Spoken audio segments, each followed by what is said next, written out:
batela mikombo. Yahweh, Yahweh, benisa mikombo. Yahweh, Yahweh, batela mikombo.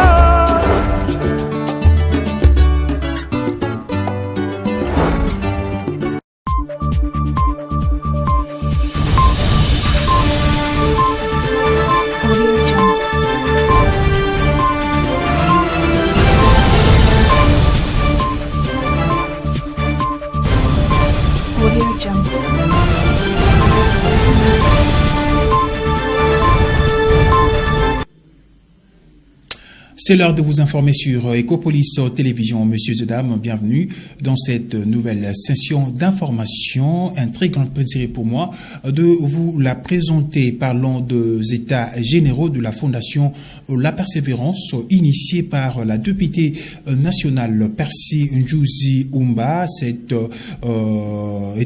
états généraux qui ont réuni le président cellulaire ce mardi 19 août 2025 pour évaluer les activités de leur structure et projeter l'avenir, nous dit Glodino Lukanou à travers cet élément de reportage. La Fondation La Persévérance, initiée par la députée nationale élue de Matadi, Percy Njouzi Oumba, a organisé ses états généraux ce mardi 19 août 2025 dans la salle Le Béni, située en ville basse, commune de Matadi, dans la ville qui porte le même nom. L'événement s'est tenu en présence de la présidente et fondatrice de cet ASPEL, Percy Njouzi Oumba. La cérémonie a débuté par une prière, suivie de l'hymne national, paix avant le mot de bienvenue. La présidente a déballé les objectifs de cette rencontre qui a réuni uniquement le président de cellule de la Fondation La Persévérance. Nous nous réunissons dans ce beau cadre pour la première édition des États généraux, un moment empreint de réflexion, d'échanges constructifs et d'analyses approfondies pour évaluer les activités de la Fondation La Persévérance, cerner les défis et de projeter l'avenir afin de contribuer significativement au développement de notre communauté et à lutter contre la pauvreté. Je vous invite à participer activement pour le succès de ces assises. Ainsi, je déclare ouvert les états généraux de la Fondation La Persévérance. Au terme de cette activité, la présidente Percy Njouzi a procédé au lancement officiel de la délivrance des cartes de membres. Plusieurs participants ont partagé leurs impressions sur le déroulement de cette activité. Je remercie notre présidente, honorable Percy Oumba. Ce n'est pas n'importe qui peut faire ça. Nous les félicitons tout d'abord pour tous les efforts que notre président est en train de faire. Nous lui demandons de continuer à réaliser les promesses qu'il avait promis à la population matadienne. Parce que tout le monde a pensé que comme les élections sont passées, pas plus rien. Mais notre présidente en secret est en train de faire beaucoup de choses et nous l'encourageons. Créée en février 2023, la Fondation La Persévérance est une organisation non gouvernementale engagée dans la promotion de la communauté locale, l'autonomisation de la femme et la lutte contre la pauvreté en République démocratique du Congo. Et puis dans la société, le fil conducteur du courant en mauvais état et le poteau fondu de la Société nationale de l'électricité SNEL Congo central placé sur le voie publique dans la ville de Matadi, chef-lieu de la province, un danger permanent pour la population riveraine. Nous vous proposons de suivre ces constats de la rédaction. Si certains quartiers de la ville de Matadi souffrent du manque de l'énergie électrique fournie par la Société nationale de l'électricité SNEL Congo central, d'autres par contre en sont bénéficiaires, mais vivent quotidiennement un danger permanent au regard des emplacements anarchiques, notamment de fils conducteurs et autres. Ces poteaux de la Société nationale de l'électricité, placés sur les artères publiques de la ville pilote du Congo central, en sont une illustration. À l'entrée de l'hôtel Lydia, tout comme sur l'axe routier qui va de Lizipa jusqu'à l'entrée d'Orcas, devant l'église Témoin de Jéhovah, dans la commune de Matadi en ville haute. La population court un grand risque au péril de leur vie et plus grave encore serré pendant la saison pluvieuse. Plus d'un Matadien contacté hors caméra pense que c'est de l'irresponsabilité de la part des autorités de la SNEL Congo central. Il s'est dénoté que, malgré toutes les démarches entreprises par la rédaction Pour atteindre les autorités de la SNEL Congo central sur le sujet, les efforts consentis ont été sans effet. Et puis au niveau national, malgré la présence de bourgmestres, de chefs de quartier et de chefs d'avenue, l'autorité de l'État est quasi inexistante dans de villes en République démocratique du Congo. Le vice-premier ministre en charge de l'Intérieur, Jacques Menchabaniloko, s'interroge sur le rôle des animateurs des entités territoriales décentralisées et déconcentrées en République démocratique du Congo. Suivez. Les animateurs des entités territoriales décentralisées ont une autonomie de gestion. Ils représentent l'État congolais dans leurs entités respectives. En dépit de tout, l'autorité de l'État est quasi inexistante. Dans les rues, les différents quartiers, à Kinshasa et dans plusieurs autres villes de la République démocratique du Congo. Le constat est du vice-premier ministre en charge de l'Intérieur, Sécurité, Décentralisation et Affaires coutumières, Jacques Chabani. Dans certaines de nos communes, vous réalisez facilement que l'autorité de l'État est inexistante. Mais nous avons des bourgmestres qui représentent l'autorité de l'État. Nous avons des commissaires de police, je m'excuse, qui représentent la force de l'autorité de l'État. Nous avons des chefs de quartier qui représentent l'autorité de l'État. Mais qu'est-ce qu'elles font? Qui les interpelle? Qui les surveille? Qui les suit? Qui leur rappelle au quotidien leurs responsabilités. Soucieux de la quiétude de ses administrés, le gouvernement congolais a mis en œuvre une nouvelle gouvernance sécuritaire, axée sur la protection des personnes et de leurs biens, ainsi que sur la sécurisation du territoire national via les comités provinciaux de sécurité et les comités locaux de sécurité. Le décret et les deux arrêtés qui mettent en place la nouvelle gouvernance sécuritaire obligent d'organiser en itinérance des comités élargis.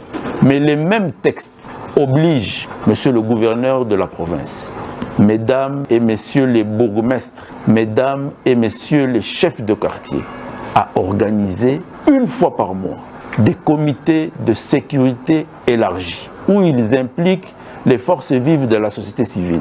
Dans chaque province, les gouverneurs doivent agir contre les autorités locales inactives, a ajouté Jacques Chabani au cours d'une réunion de vulgarisation des textes. Il y a divers types de sanctions, interpellations, suspensions et ainsi de suite. Parce que sans cela, si nous ne nous interpellons pas mutuellement, comment le chef de rue va savoir qu'il doit faire son travail? Notons que la mission des CPS et des CLS et de renforcer les soutiens aux autorités provinciales et locales pour garantir l'ordre public.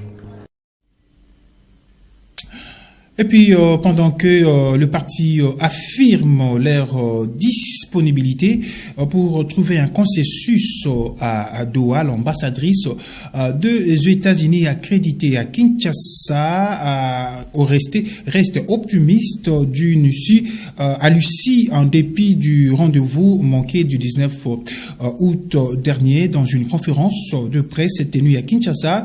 Lucie Taline reste confiante à l'administration Trump qui ne ménage aucun effort pour que la paix soit retrouvée dans la partie est de la République démocratique du Congo. Nous sommes sur le bon chemin. Comme j'ai dit, on a signé l'accord de paix. On a déjà eu la réunion des comités qui sont chargés avec la suivi. Et nous attendons avec impatience la prochaine réunion à Doha entre la RDC et le groupe M23. Par rapport à les discussions, nous avons aussi signé les principes sur le cadre économique régional qui, selon nous, va vraiment encourager la croissance économique dans la région tout en liant les économies de la région. Donc voilà, je pense qu'on avance franchement assez vite. Nous avons déjà convaincu tous les acteurs de s'asseoir, de signer les déclarations de principe et aussi de signer l'accord de paix. Nous sommes aussi avancés dans la suite et on va continuer comme un partenaire fiable de la RDC de poursuivre la suite de cet accord de paix. Nous sommes un observateur sur tous les comités, donc je pense on ne va pas laisser tomber cette activité parce que nous pensons que c'est trop tard déjà pour le peuple congolais. Il mérite une paix durable. Nous travaillons très étroitement avec le gouvernement de la RDC pour faciliter une paix durable entre la RDC et le Rwanda. Et voilà la raison pour laquelle nous avons facilité les discussions à Washington qui ont abouti dans un accord de paix signé le 27 juin. Nous pensons que ouvre le chemin pour les sociétés responsables qui vont travailler dans la légitimité, qui vont respecter l'environnement, qui vont respecter les travailleurs. Ça va donner un nouvel élan à l'économie et ça représente l'intérêt américain. Donc, nous voulons envoyer le message aux investisseurs, aux visiteurs américains qui, avec un peu de prudence, que c'est possible de visiter le Congo. Et aussi par rapport au climat d'affaires, nous avons un dialogue qui nous menons avec le gouvernement par rapport à le climat et nous travaillons très étroitement avec eux, avec aussi la société civile pour encourager par exemple la lutte contre la corruption, l'importance d'avoir un accueil pour les investisseurs qui est clair, qui est transparent.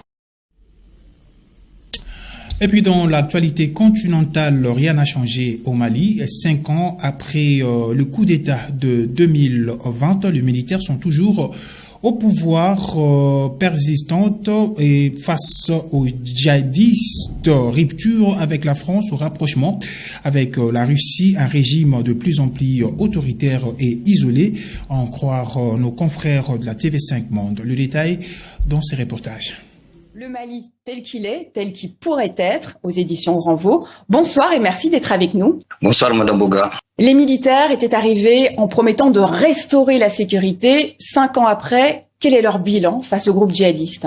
Encore une fois, le bilan des chefs de la transition, en l'occurrence de Assimi Goïta et des 4 autres généraux, est un bilan qui reste mitigé à plus d'un titre. D'abord parce que ils ont pris le pouvoir en promettant en 2020 de changer le Mali, de ramener la sécurité, de ramener la paix, de changer les conditions de vie des Maliens. Et aujourd'hui, ces demandes-là sont loin d'être satisfaites, d'autant plus que au-delà du fait d'avoir récupéré Kidal, il y a une dégradation de la sécurité au Mali et dans les 2 autres pays de l'AES, le Niger et le Burkina, qui compromet en tout cas tout bilan positif. Le deuxième et dernier point important, il y a aussi la dissolution des associations, des partis politiques, des regroupements politiques, qui a contribué à créer un contexte conflictuel tendu que le Mali n'a pas connu depuis une trentaine d'années. Et tout ça concourt à dire que le bilan des 5 ans des 5 généraux aujourd'hui, colonels hier, c'est un bilan qui reste mitigé parce qu'il est loin de satisfaire les raisons pour lesquelles ils ont pris le pouvoir en 2020 après les manifestations du M5 RFP. La difficulté au Mali et ailleurs, dans tous ces pays qui sont en crise démocratique, crise sécuritaire, crise politique, c'est de s'entendre sur le bon diagnostic, sur les mots. Qu'est-ce que c'est en fait une transition ? Une transition, pour moi, c'est un pouvoir éphémère, un pouvoir qui va d'un point A à un point B, sur lequel on s'entend à partir d'un accord entre l'ensemble des acteurs pour aboutir à un changement, à un retour à l'ordre constitutionnel. Cela n'a pas été le cas et donc on n'est plus dans une transition parce qu'il y a le CNT, le Conseil national de transition qui fait office d'Assemblée nationale, a accordé 5 ans renouvelables au président actuel. Donc on n'est plus en transition, on est dans une espèce de pouvoir qui est un pouvoir qui est entre le pouvoir transitoire et les stratégies de conservation de pouvoir malheureusement. Et c'est par cette actualité continentale que nous bouclons cette session d'information sur Ecopolis Télévision. Merci à vous, mesdames et messieurs, de l'avoir suivi. D'ici là, portez-vous bien et bonne suite des programmes.